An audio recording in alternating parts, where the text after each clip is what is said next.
Bismillahirrahmanirrahim. Assalamualaikum warahmatullahi wabarakatuh.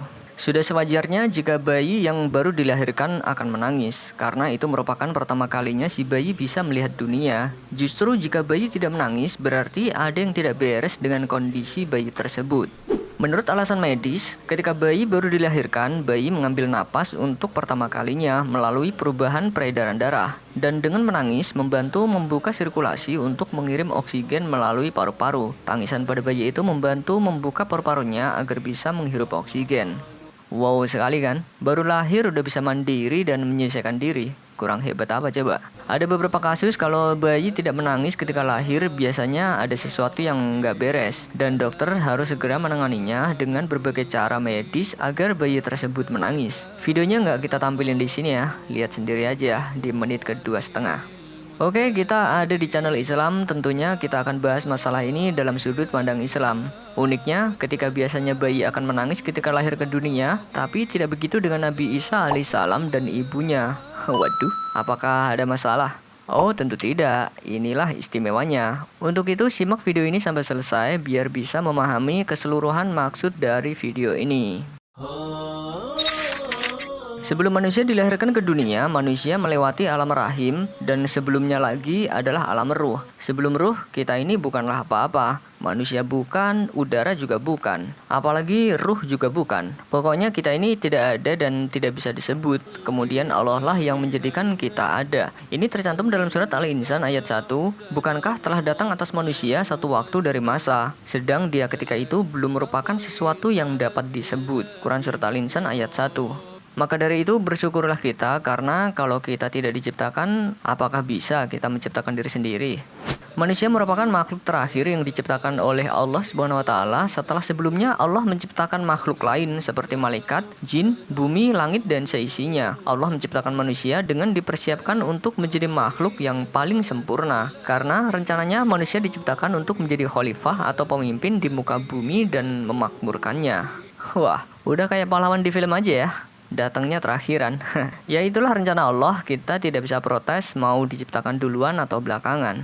Persiapan pertama setelah Allah menciptakan manusia dalam bentuk ruh, Allah mengambil perjanjian dan kesaksian dari calon manusia di alam arwah. Di sini Allah mengambil sumpah kepada mereka sebagaimana disebutkan dalam Al-Quran. Dan ingatlah ketika Tuhanmu mengeluarkan keturunan anak-anak Adam dari sulbi mereka, dan Allah mengambil kesaksian terhadap jiwa mereka, seraya berfirman, "Bukankah aku ini Tuhanmu?" Mereka menjawab, "Betul, Engkau Tuhan kami menjadi saksi. Kami lakukan yang demikian itu agar di hari kiamat kamu tidak mengatakan sesungguhnya kami adalah orang-orang yang lengah terhadap ini." Quran Surat Al-A'raf ayat 172. Ayat ini memberikan sebuah informasi kepada setiap manusia bahwa kita pernah bersaksi kepada Allah, berjanji untuk tidak menyekutukannya, dan tidak meminta kepada selainnya, serta berbagai konsekuensi lainnya. Sayangnya masing-masing dari kita setelah lahir ke dunia akan lupa dengan perjanjian tersebut, dan inilah watak asli manusia sebagai tempatnya salah dan lupa. Nah, adapun diutusnya para nabi dan rasul ke dunia ini menurut para ahli tafsir adalah untuk mengingatkan janji itu agar manusia tidak lupa dan tersesat kepada perjanjian yang dulu pernah kita sepakati di alam ruh. Dan mengapa kamu tidak beriman kepada Allah, padahal Rasul menyeru kamu supaya kamu beriman kepada Tuhanmu, dan sesungguhnya Dia telah mengambil perjanjianmu jika kamu adalah orang-orang yang beriman. Maka dari itu kita wajib mengikuti apa yang disampaikan oleh Nabi, karena kita ini lupa apa saja yang telah kita sepakati dengan Allah ketika sebelum ada di dunia. Wis masalah kita nggak tahu apa manfaat sholat, jungkir balik dan sebagainya, pokoknya ikuti dulu aja. Masalah ini nanti kita bahas di belakang video. Rasulullah Shallallahu Alaihi Wasallam pernah ditanya tentang ayat dalam surat Al-A'raf itu. Lalu beliau menjawab, sesungguhnya Allah menciptakan Adam, lalu Allah mengusap punggungnya dengan tangan kanannya hingga keluarlah keturunan Adam dari punggungnya. Kemudian Allah berfirman, aku menciptakan mereka untuk masuk surga, dan mereka akan beramal dengan amalan-amalan penduduk surga. Kemudian Allah kembali mengusap punggung Adam hingga keluarlah keturunan Adam dari punggungnya. Setelah itu Allah berfirman, aku menciptakan mereka untuk masuk neraka, dan mereka akan beramal dengan amalan-amalan penduduk neraka. Seorang laki-laki bertanya, Wahai Rasulullah, lalu apa gunanya beramal? Rasulullah Shallallahu Alaihi Wasallam bersabda, sesungguhnya jika Allah menciptakan seorang hamba untuk masuk ke dalam surga, maka ia akan menjadikannya beramal dengan amalan penduduk surga, sehingga ia mati dengan amalan penduduk surga, lalu memasukkannya ke dalam surga. Dan jika Allah menciptakan seorang hamba untuk masuk ke dalam neraka, maka ia akan menjadikannya beramal dengan amalan penduduk neraka, sehingga ia mati dengan amalan penduduk neraka, lalu memasukkannya ke dalam neraka. Hadis riwayat Abu Daud. Wah, jadi bingung ya? Apa mungkin kita sudah ditakdirkan masuk surga atau neraka? Jadi mungkin ini penjelasan simpelnya. Manusia itu sama seperti jin yang diberi kebebasan dan kehendak memilih, tidak seperti makhluk lainnya yang selalu tunduk dan patuh. Misalnya malaikat tidak akan pernah membangkang. Begitu juga tumbuhan, binatang, air, dan sebagainya selalu tunduk atas hukum Allah. Sedangkan iblis, dia punya pilihan untuk tunduk dan membangkang, tapi dia malah pilih membangkang karena kesombongannya. Ya sudah, nasibnya ya seperti pilihannya. Kita jangan berkecil hati apakah kita ini termasuk penduduk neraka atau surga, karena Allah Maha Pengampun. Dan ada juga bulan suci Ramadan yang merupakan bulan penuh pengampunan. Kita bisa memanfaatkan itu. Kemudian Allah menjadikan hidup dan mati sebagai ujian. Justru di dunialah manusia harus berlomba-lomba menjalankan janji yang telah diucapkannya ketika di alam ruh. Lagian kita kan tidak tahu apakah kita termasuk manusia dengan amalan penduduk neraka. Makanya jangan berburuk sangka pada Allah, dan jangan pula merasa berbangga diri karena merasa kita pasti termasuk penduduk surga. Tiada suatu bencana pun yang menimpa di bumi dan tidak pula pada dirimu sendiri, melainkan telah tertulis dalam kitab Lauhul Mahfudz sebelum kami menciptakannya. Sesungguhnya yang demikian itu adalah mudah bagi Allah. Kami jelaskan yang demikian itu supaya kamu jangan berduka cita terhadap apa yang luput dari kamu, dan supaya kamu jangan terlalu gembira terhadap apa yang diberikannya kepadamu. Dan Allah tidak menyukai setiap orang yang sombong lagi membanggakan diri. Quran Surat Al-Hadid ayat 22-23.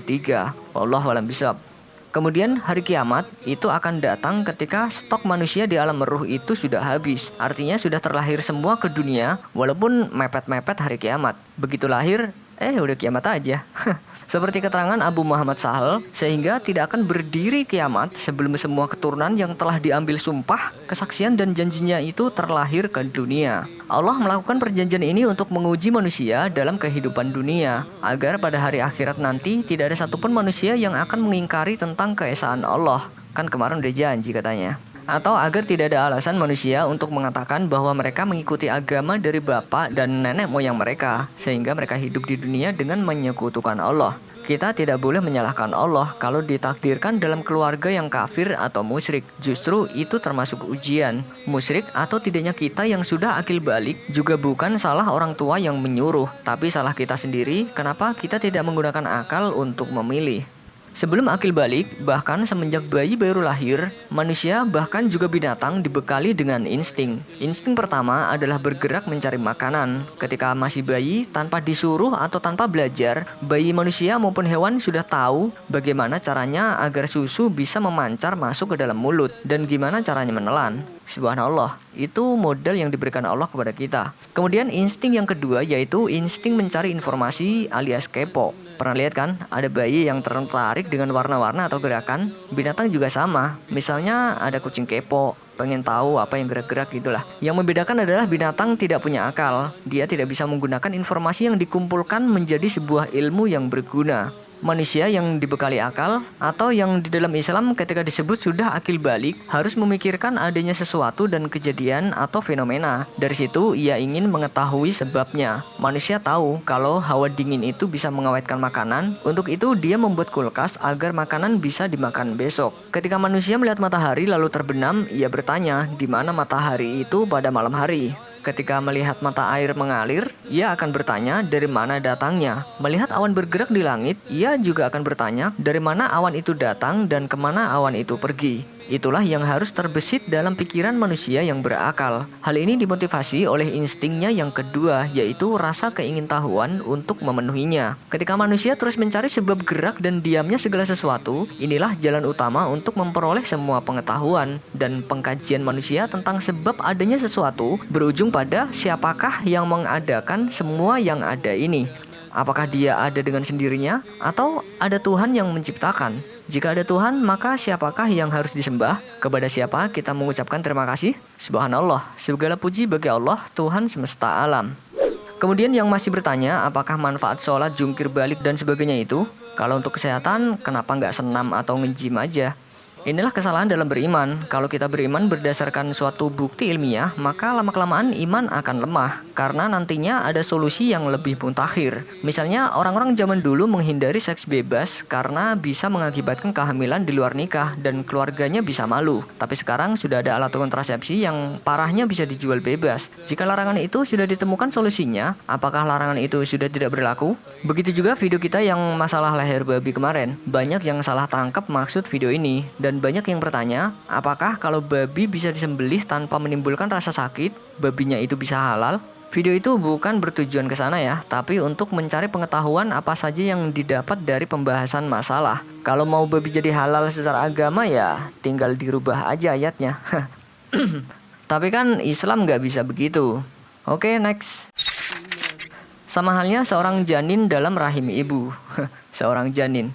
Dia tidak tahu apa fungsi tangan, apa fungsi kaki, mata, telinga, usus buntu, pankreas, dan sebagainya itu. Dalam rahim dia tidak butuh semua itu. Yang dibutuhin hanya tali pusar agar bisa makan. Tapi kenapa Allah menciptakan tubuh lengkap dalam rahim? Kalau janin bisa ngomong, paling dalam hatinya protes. Ini ngapain sih Allah bikin beginian? Nyempit-nyempitin aja, iya nggak?